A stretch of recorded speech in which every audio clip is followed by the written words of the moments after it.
was about an idea about the ground floor as a sort of an extension of the street, as a literally designing the ground floor as a kind of an urban street that connects into the building. So you can see that there's that we made an attempt to really try to create a lot of visibility through the building, and in organizing these kind of visual axes, you can define certain groups of functions. For instance, an area of supportive services and offices for the residents, meeting spaces, community kitchen area here, and as well as support functions like parking and servicing here. Connected to that is a grand staircase, which serves as a kind of a public stage. Here you can see this kind of clear access points and visibility. So at the ground floor, it's really trying to create a very open feeling, almost like a street extending in. And then here you can see within these spaces a connection back out to the surrounding context.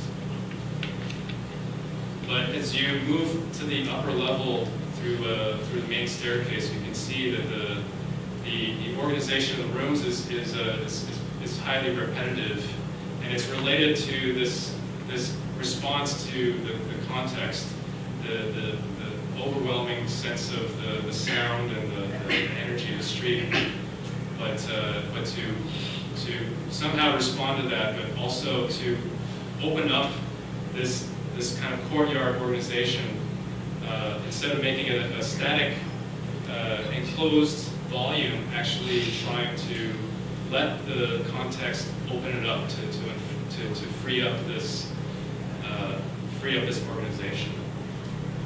So here you can see this at the ground floor. It opens up into this staircase that connects you into a large open atrium space. And then from here, from the top, it becomes this sort of completely different world.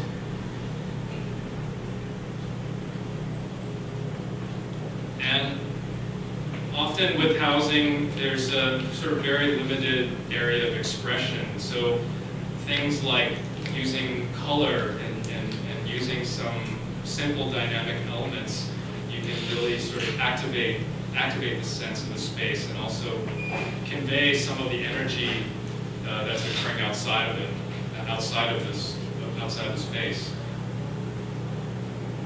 So inside this circular space, there's also a series of communal spaces that break up the kind of repetition of the modules.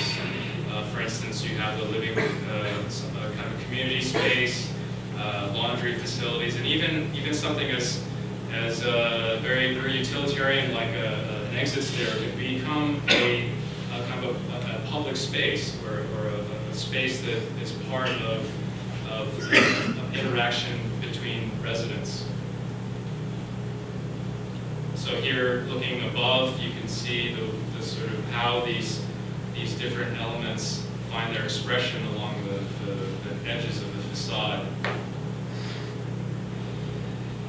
And here you can see the way that the form of the building starts to react and respond to this context.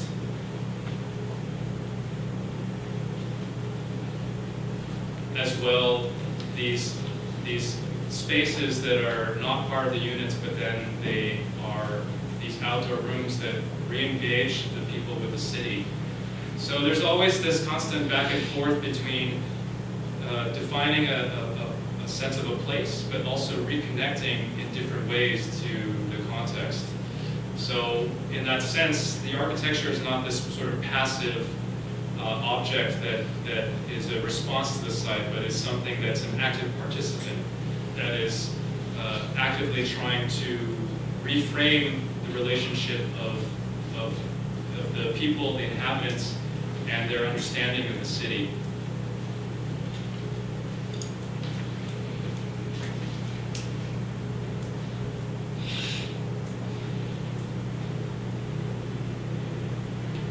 So the next two projects, going into different contexts, this is a picture of an area of downtown of LA, which had become literally it's like ground zero for the homeless population in the US.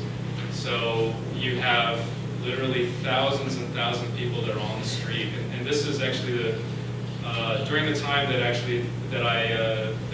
actually met Patrick was when we were working on one of these projects for one of the first projects to house a homeless population. So these, in a way, these people were actually the users, the guests that we were interested to get off the streets, and to not just get off the streets, but also to provide an alternative to the life that they were experiencing on the street. They're essentially, for a homeless population, they had two choices. One was being on the street or being in these kind of institutional structures with no privacy. And what was actually quite interesting was actually most homeless people prefer to be on the street, prefer to have their own space, because they found that actually these kinds of environments were actually more unsafe and less desirable than actually being on the street.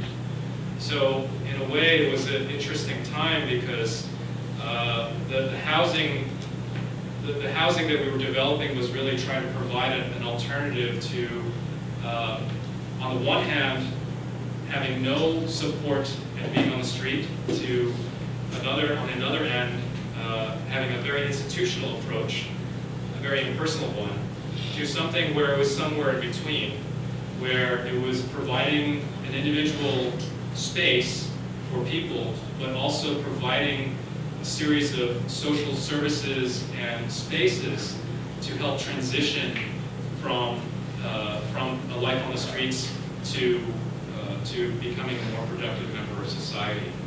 So again, one of the popular typologies we looked at was this idea of a courtyard.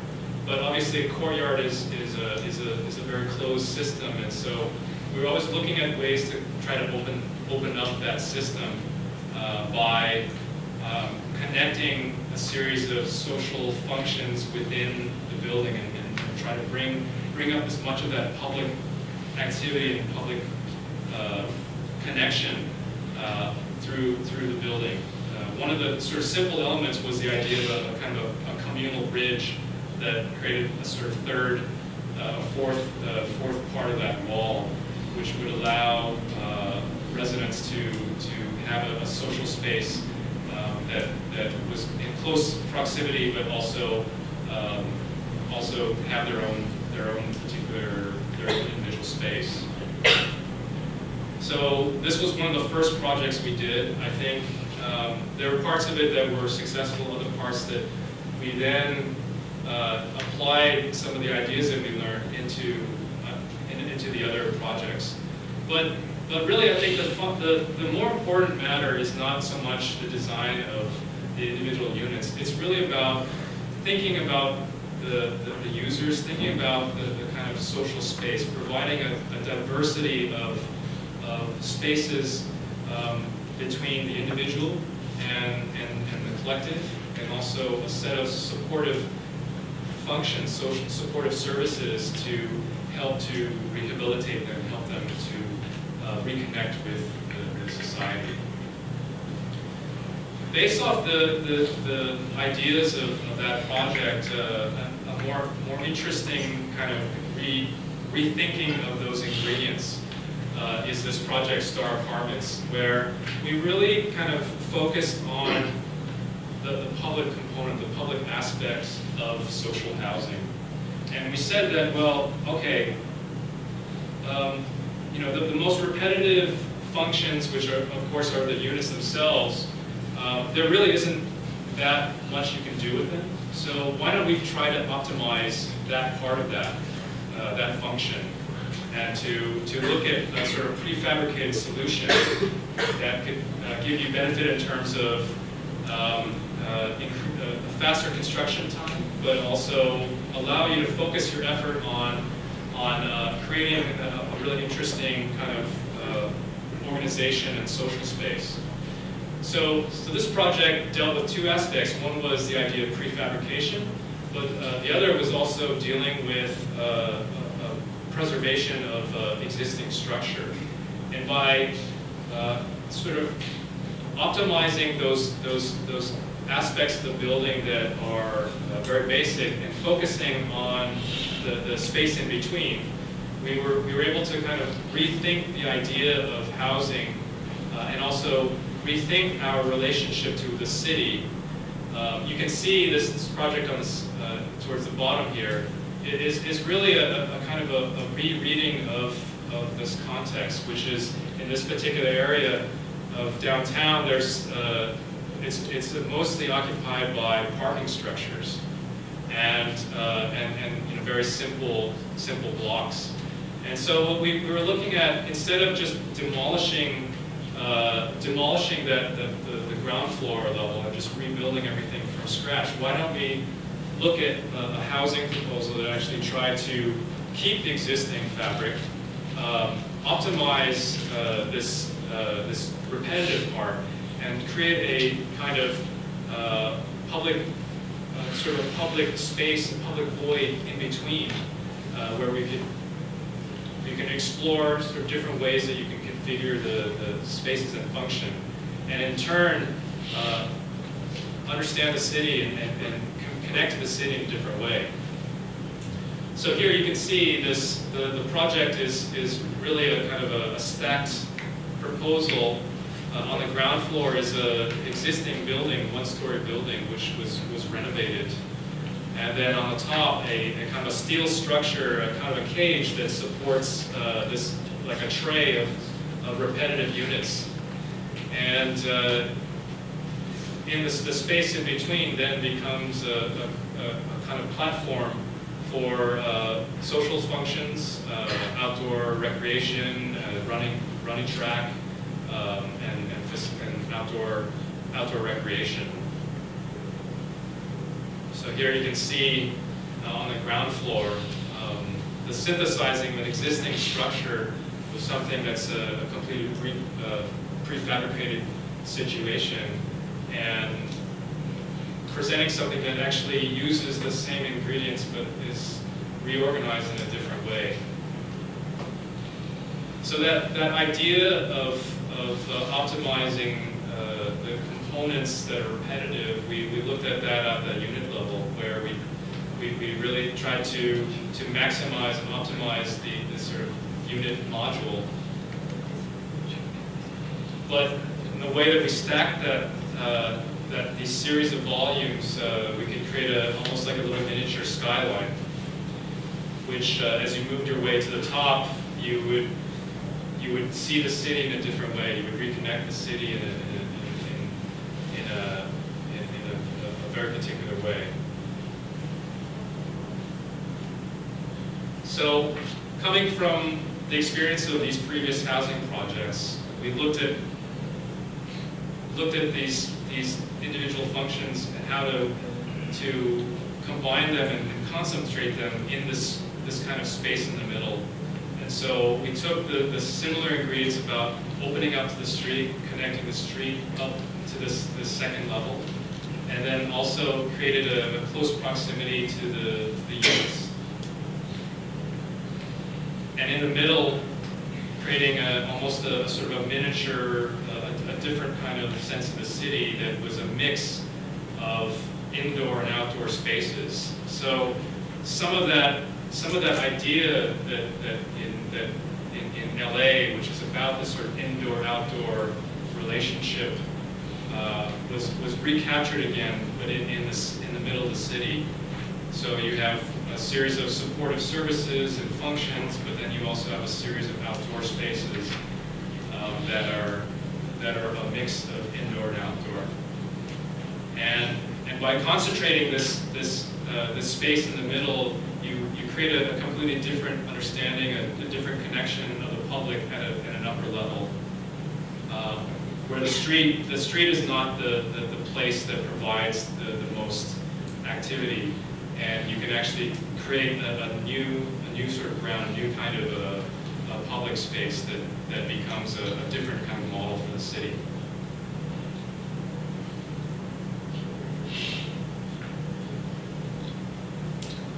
And finally, the last project that I'd like to talk about is a slightly different scale. It's a much larger scale housing project. It's not for social services, but it's student housing that's associated with the community, but also with the university students. So I thought this was actually also quite interesting because it's not necessarily the thinking and the understanding of the site could easily apply for different types of social groups, not just for people that are in a particularly sensitive part of the social stratum, but also on the other end where we're talking about students and talking about an education program. And so you're dealing with a very different context where you have a layering of the river, a series of railroad connections, railroad tracks and a terminus here, as well as a university architecture school. So this was a project that actually took probably more than 10 years to be built, and it wasn't so much the construction itself, but it was about the complexity of the site and the complexity of the stakeholders that are involved, because you had environmental groups, you had this existing commercial activity with the rail line, you have a new metro line being built, and so this building actually sits on top of different functions that are related to transportation, next to education, and at the same time, in an area of the city that was experiencing a transformation and growth economically. Just some interesting comparisons in terms of scale.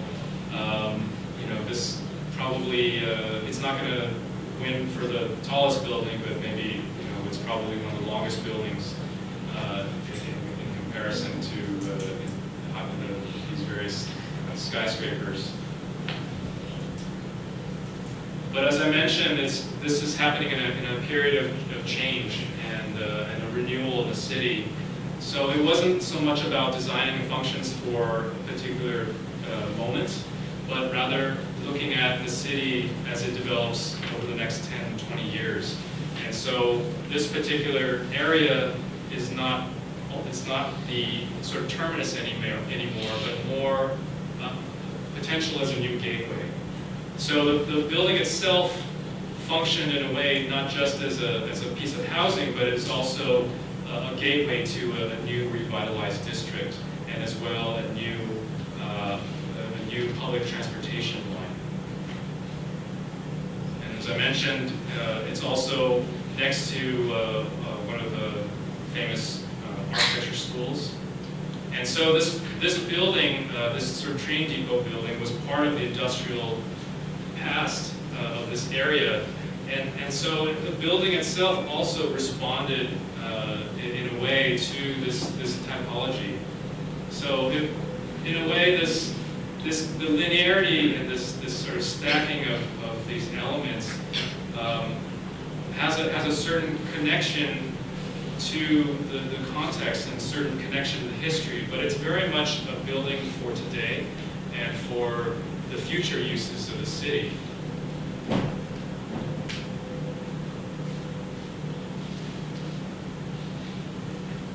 So here you can see that the relationship of this building is explored at different levels, where you have portions of the building that are on the ground, in other areas where the building becomes a bridge or two bridges, and you can see the relationship of the existing building.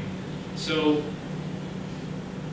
in this sense, architecture is always kind of looking at ways to respond, but more importantly, reinterpret the context around it, and to look at the city as an evolving, developing, and changing element in building the city, in making the city.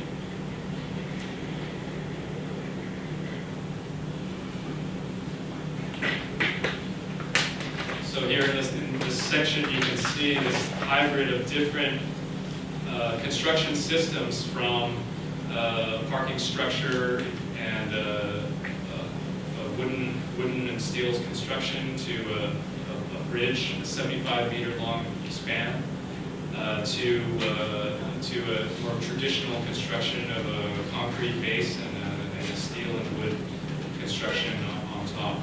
So even within this kind of complex, it looks at the way that different structural systems can give expression and to adapt to different conditions along the length of this building.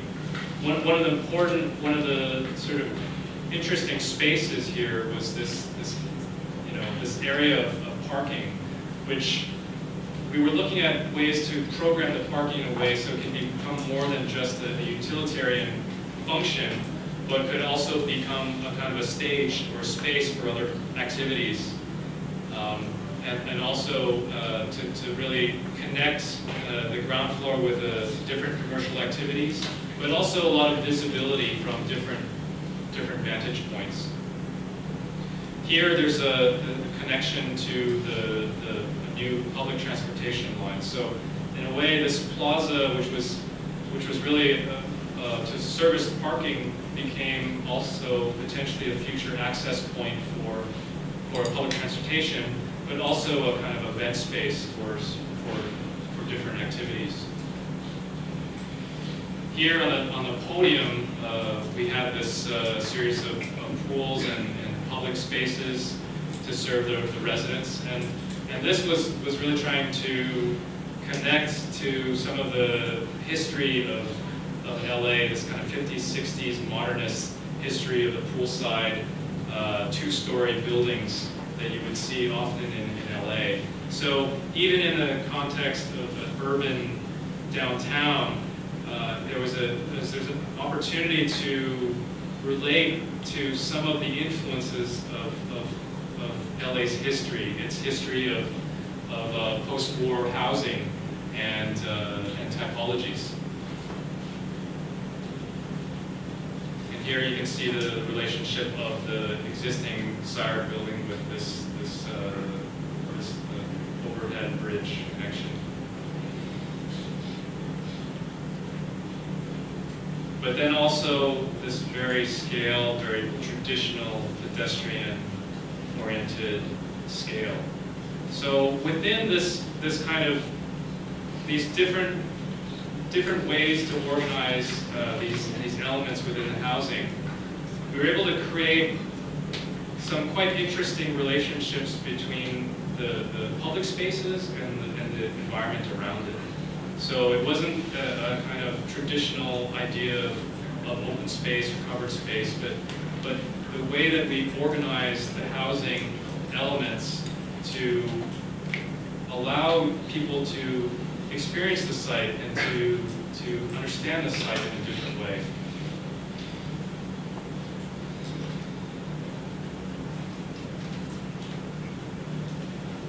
So in closing, the 4 examples that I've talked about have shown different ways that architecture in a particular time, in a particular context, can respond to the sort of situation, the social conditions of the city.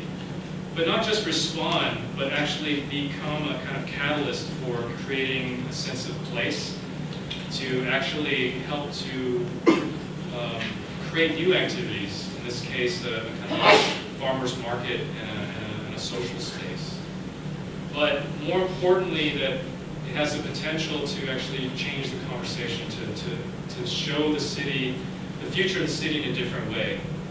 That the city is not something that's predetermined and that is static, but something that's participatory, and that the buildings, the designs have a potential to change the conversation and to help the city evolve into different ways.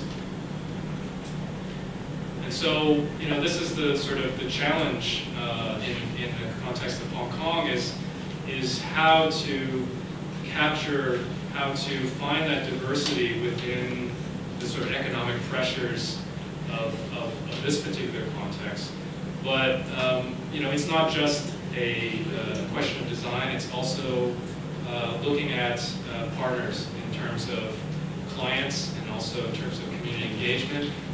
So it's a really active process that requires you know, moving ahead and trying to break free from sort of the typical conditions and looking at the city as an evolving, developing, and ultimately a changeable, transformable place. Thank you.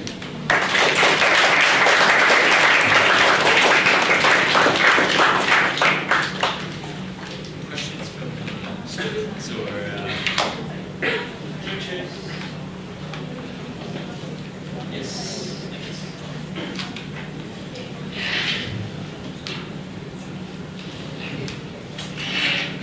Lecture and can you talk now about the way to respond to the context? Context is to create the context itself.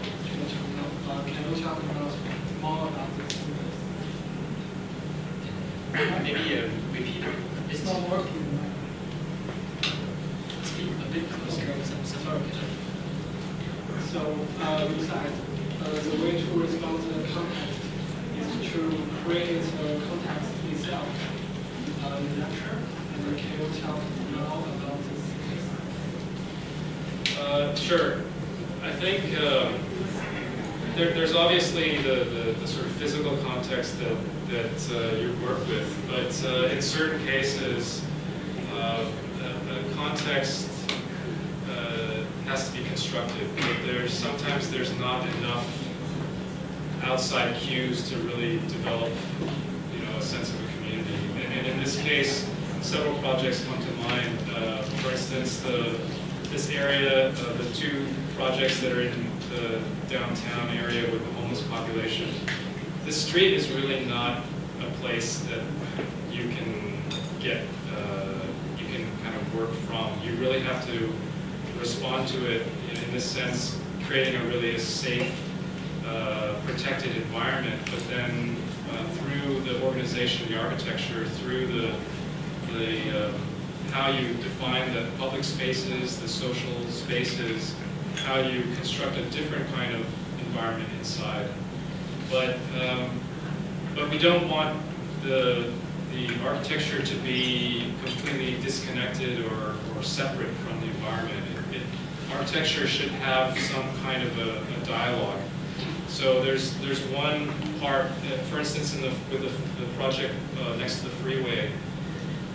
You're dealing with sites that are just so difficult to engage directly, but you somehow have to respond to that.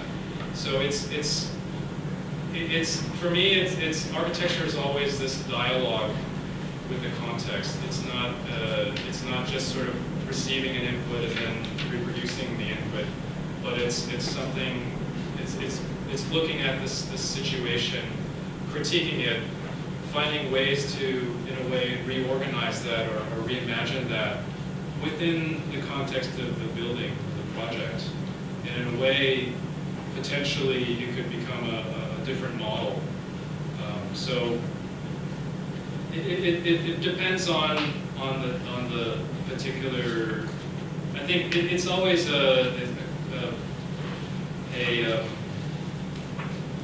it's always a sort of communication with the site. If that makes any sense. Yeah. Thank you for the lecture.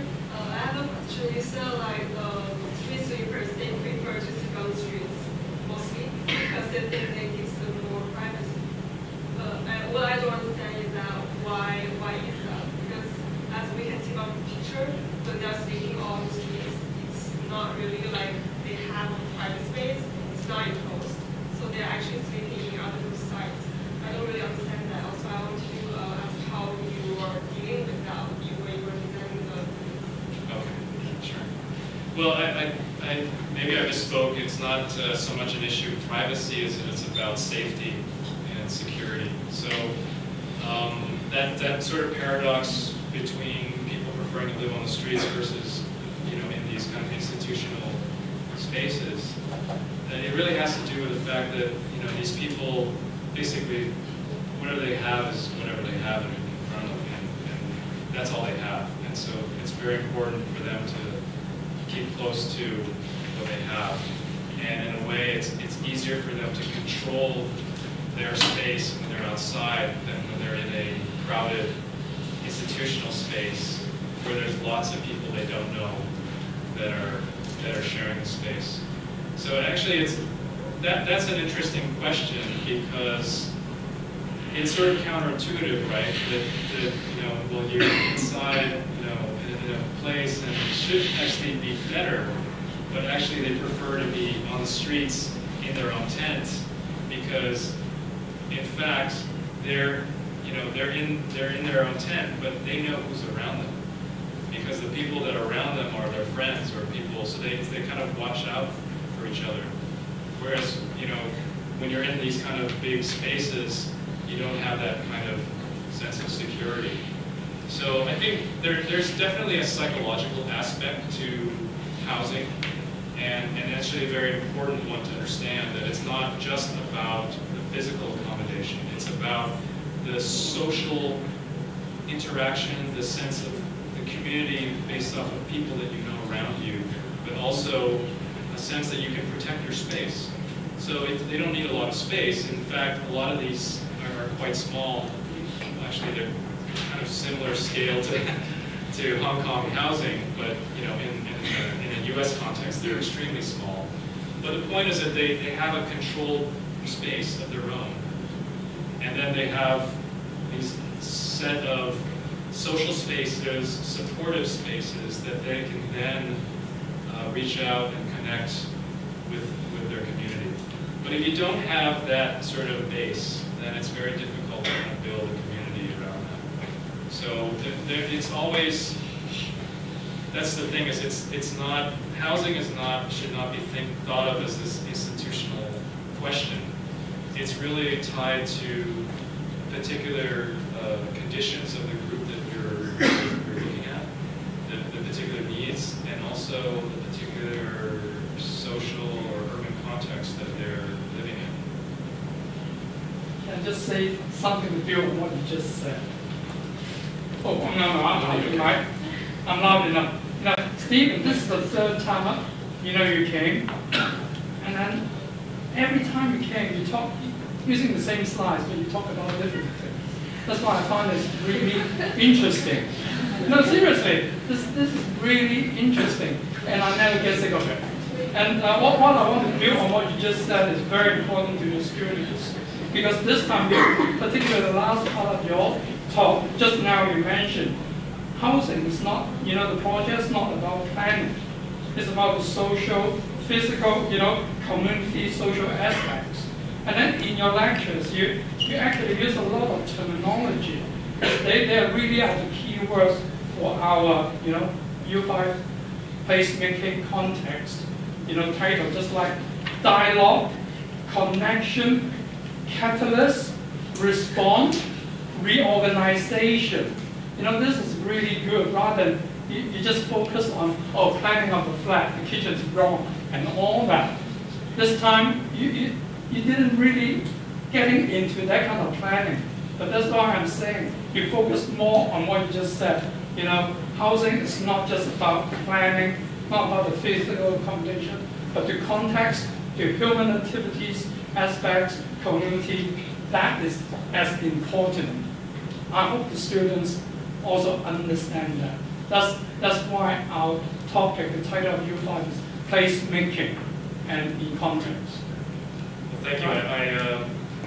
Well, it's partly because I've given this this talk for the third time now, and so part of it is just trying to keep it fresh, but also related to the subject that you guys are dealing with. And so I think one of the key things when we're thinking about housing, particularly social housing, is to not sort of institutionalize it as a problem, but rather kind of look at it from the street, look at it from the ground, and also look at it not as a product in the market, but as a part of building the city. Because in a way, what we're talking about is a condition that doesn't have a market, a traditional market response. Because most of housing is about a market response to demand. But often what we're talking about, when we're talking about the fringes, the edges, is that we're talking about people that don't fit within this kind of, 60, 70% group, So it's actually a quite diverse group with diverse needs, but nevertheless, they live in the city and they're part of the city, and there needs to be some sort of architectural solution to deal with this aspect of society, but still participate in the city, not be this kind of ghettoization of the problem. So I think that's the sort of take in this particular iteration of the talk is to make it physical, make it real, and also sort of make it something physical, something that aspires to have an effect, a dialogue, as I said. Maybe just for the students' information, in all those 4 projects, the programs, are they similar for the same group of people, same group, family and all, are they different? Well, as I mentioned, there's certain ingredients that are similar, but obviously the specifics are different. For instance, the project on the freeway was geared primarily towards older residents, but they were kind of on the fringes. They became homeless for like a short time, so they needed a little bit of help to kind of stay above margin. The 2 other projects that were in the center were much bigger, more diverse group of basically people in correctional institutions, mental. A lot of times these people go through the system. They have mental health issues, so they've been failed by a mental health system, or they've been through correctional institutions, so they've been incarcerated. So that larger pool is a series of people that have gone through different institutions that have not supported them. But so this is maybe another sort of front line, but it's really to try to get them off the streets, but also transition them back to being productive members of society. And then the last one, of course, is dealing with basically the opposite end, which is students and young population. But in every sense, I mean, housing is not. The ingredients are always in a way similar.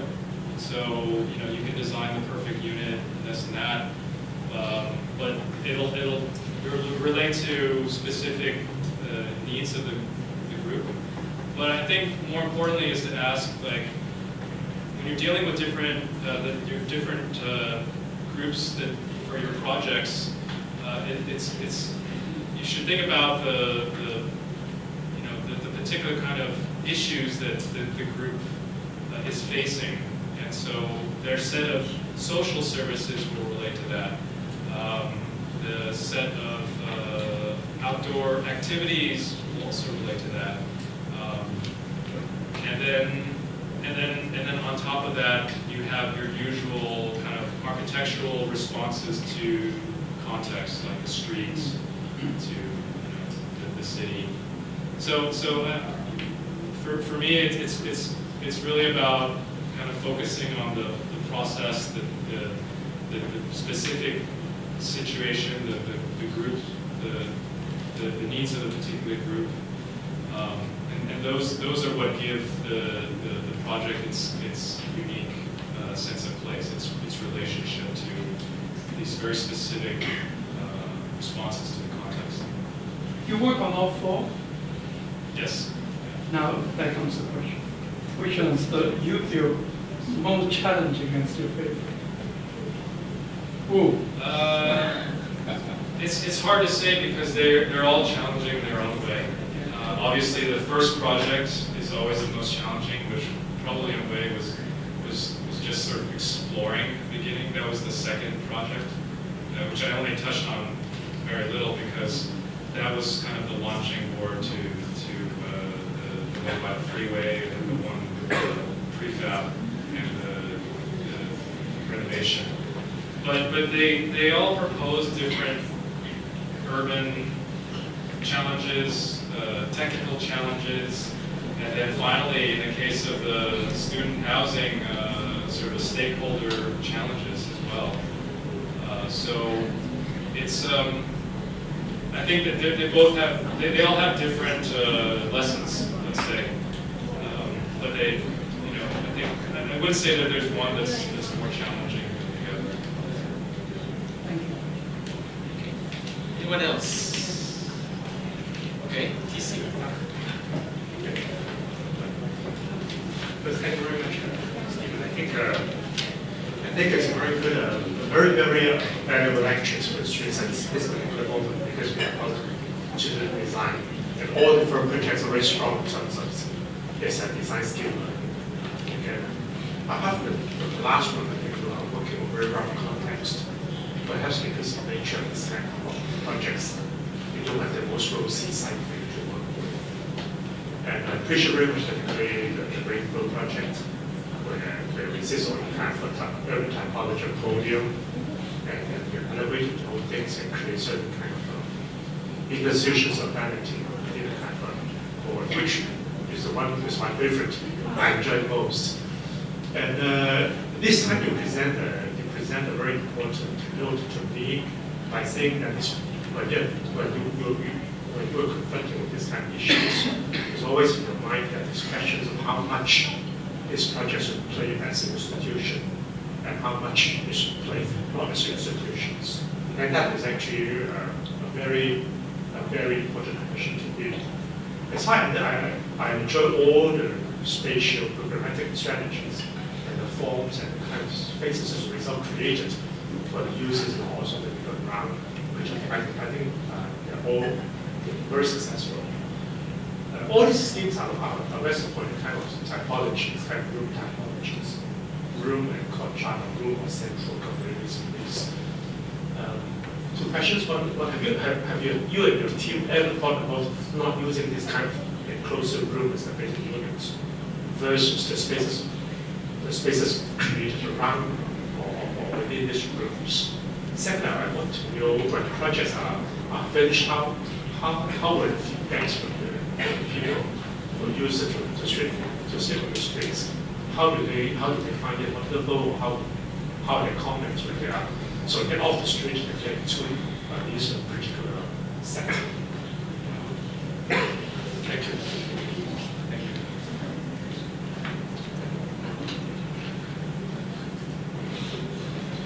So I don't have the benefit of going back for post-occupancy kind of interviews, but I think that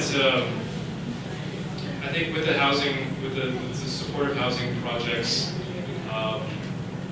when I was there, there was an opportunity to go back there and to kind of interact with the residents and they were. I think as architects, our sort of ambitions are much greater and maybe more so than sort of the average person's kind of attention. So I think the fact that they had their own space was already a huge plus for them, and the fact that they had social services to support them, and as well community spaces to support them. And so these are all ingredients that I think you don't need to necessarily look at it as like, well, are these normal people or are they homeless people?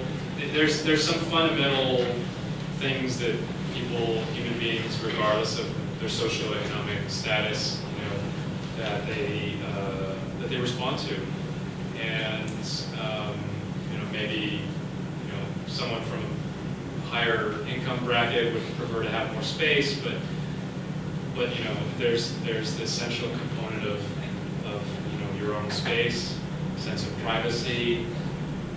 How you define that is different with each person, but more importantly is that you have a variety of experiences and diversity of options, of experience of indoor, outdoor spaces, personal, collective space.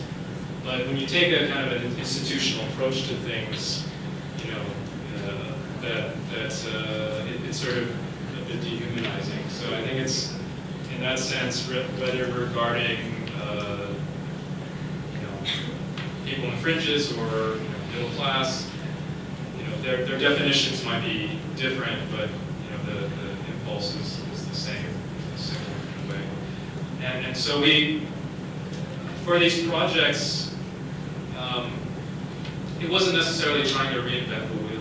It was really just trying to look at what's out there, look at what is typically the model, and to kind of question that model, and to see if there's ways to reinterpret that model in a way that could create more flexibility, create more diversity within that project.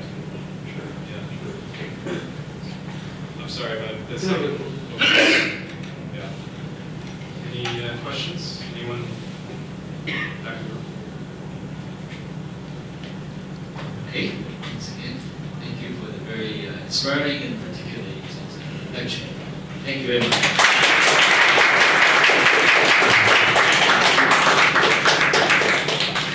So I think this concludes our third lectures for this semester. And the first 2 acts plus these three lectures were supposed to offer you kind of material to find out about this issue at the fringe. And so from this point on, you will have about 8 weeks or so to develop your project, your design project. So I hope these lectures and the exercise have motivated you to take the next step. I just one last thought. I'm just curious in terms of how you guys have structured the studio. If there's been a discussion about technology and how technology is that something that is anyone looking at? Or?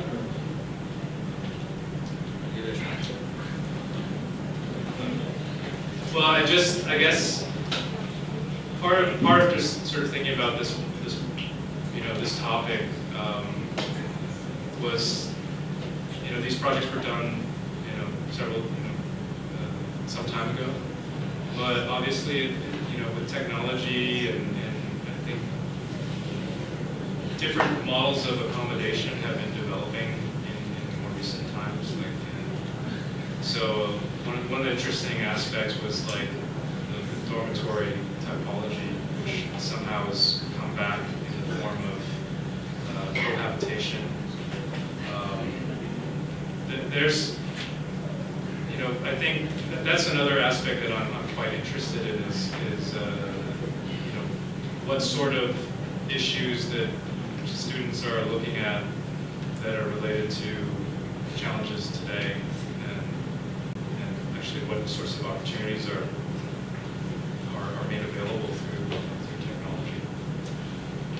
Actually, one of the social housing that we visited is exploring that cohabitation idea, but it takes the form of a kind of low-tech conversion in a way. So nothing particular in terms of the use of construction or design process, but it's the mentality of having two families, two potentially strange families living in very close proximity. Well, that's something that I didn't really touch on, which is sort of the relationship of units to each other. But I think that's also a site of social change right now. Not just, it's a global situation. So I think that's actually quite interesting. that also finds its, there's also examples in market housing where you've got these sort of dual key ideas. But I think that's the one thing that I didn't really touch upon, which is good to, as a sort of another layer of exploration. The studio so far has not particularly guided to go through a kind of required dimensions of technology. Of course, they can sort of source individually whether what they want to go in pictures. So far, the studio has been more about the limitations of space, how kind of limit what potential. And also because of that, there's issues of sharing, there's issues of privacy versus occasionally shared collective. I guess of course, after all, like 3 projects, you're also given very rough and challenging sites. So this can kind of over, and in a very dense area, which the project itself, like in the north, has to become a kind of an object place. So I think that's why I find the projects should show that it's actually very balanced, particularly dealing with the highway situations, and to create a kind of vanity by its own terms. It's a very good project. I hope they can learn a lot from that. The project may not be very big, but then there's a kind of organization strategy, a way of organizing things, a way of seeing boundaries, cross boundaries kind of activities. That probably would likely attract their effort to sort of explore in common groups. But we don't give them a particular, because a big group. So we want diversity, we want to have certain liberty. In a way, we give them a program that is kind of flexible. It's a light program.